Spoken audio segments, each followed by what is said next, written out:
In this video, we're going to look at time range queries. We're going to slice and dice the results we have based on time.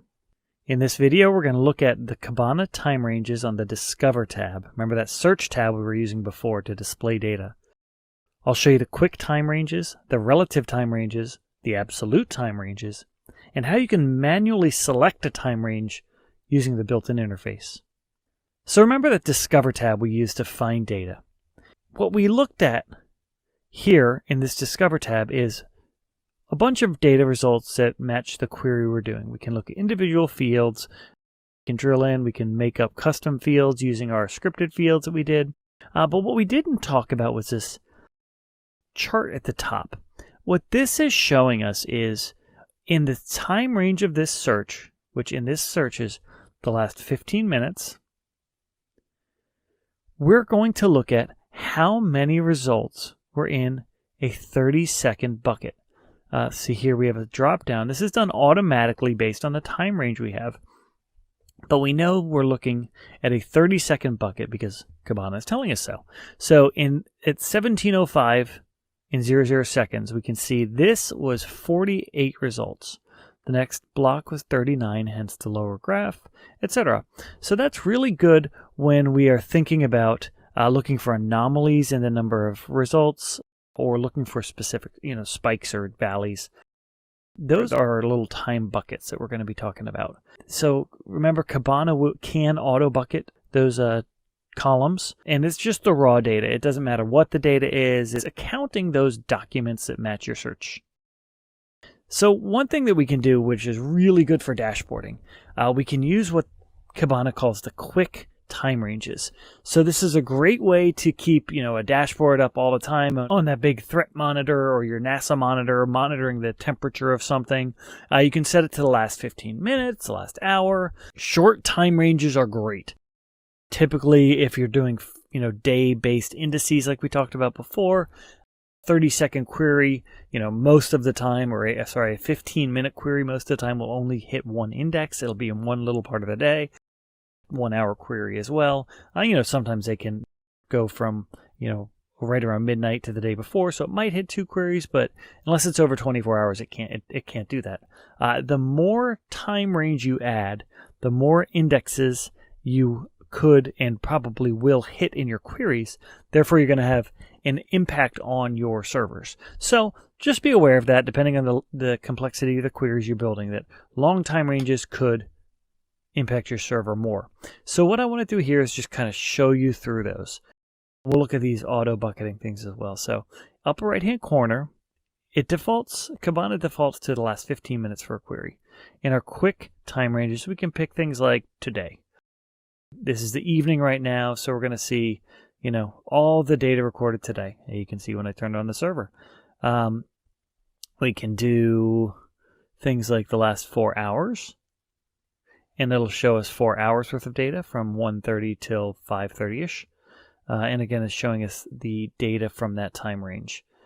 So what I was talking about for the performance, though, if we look at the bigger ones, the last 60 days, 90 days, 120 days, etc., it will hit multiple queries within Elasticsearch and could have a performance impact. But you can see that using the auto bucketing over the last 60 days, each column represents 1 day. So you can see on December 7th, 2018, I had 104,000 documents. So far today, I have 36,000 documents. It's based on, since these are all metric beats, it's based on how long metric beat is running on the server. So next we'll talk about relative time ranges. This is kind of a sliding range is how I think about it. You can do a relative end, a relative time distance from that end, and you specify the length of the time query that you're going to build. I can honestly say I have never used this in a production or real-world environment, but that's just because I haven't had the use case for it. So let's get in, we'll play around. So we can do queries from 60 days ago to, let's see, we'll do 1 week ago. And Kibana can do that math a lot faster than I can. So we'll hit go. So it says it's about 2 months ago to about 7 days ago.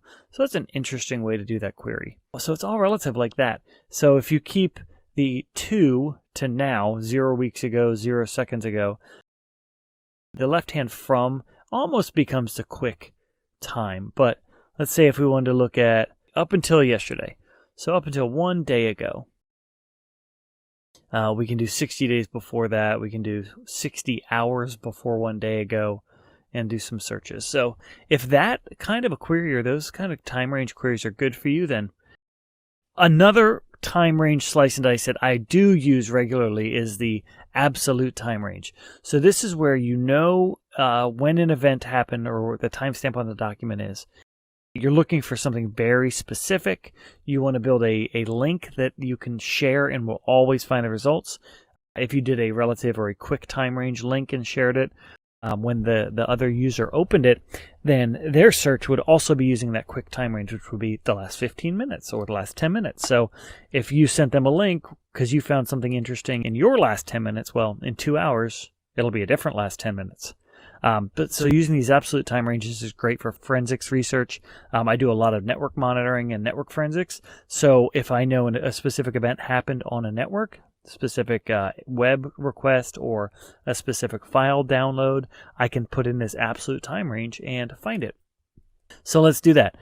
So we can say absolutely, let's set the end to now. We'll set here now as well, and I'm going to take an hour off of this. So right now it's 17:21, so 5:21 p.m. I'll make it 16:21 to get the last hour. I'll hit go on my search, and it'll find some information. So now, if I look up at my query bar, which I've kept hidden, but I'll show it to you now. So here, in our query URL, we have the timestamp built in. So here in the URL, you can see the time range is built in an absolute mode. So the time goes from 2018, January 17th at 9:21 Z, which is UTC. So that is different than the time we see down below. The time below is my local timestamp. And the end timestamp is the UTC time, so 10:21 and 43 seconds UTC. So when I share that URL with someone else, it'll always be that time range. So let me show you the other fun part about using absolute time ranges.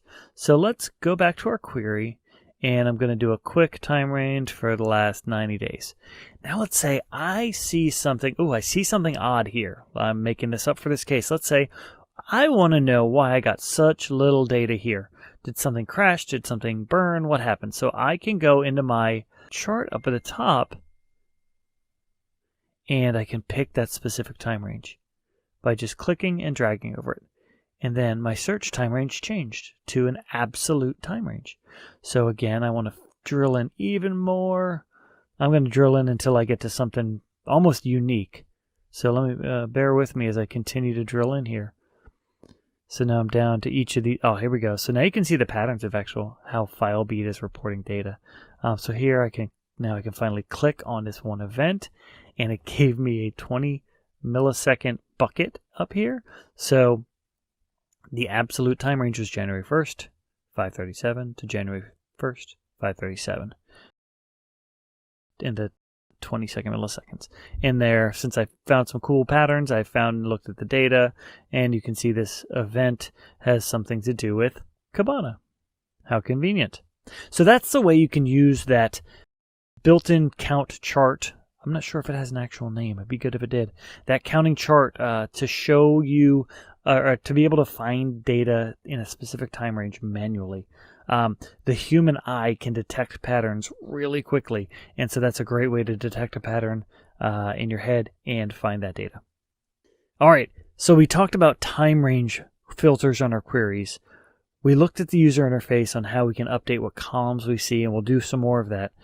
But here in our next video, we're going to use the Lucene query language. We're going to use the Kibana interface to drill down, refine our queries, and look for those mythical needles in a haystack.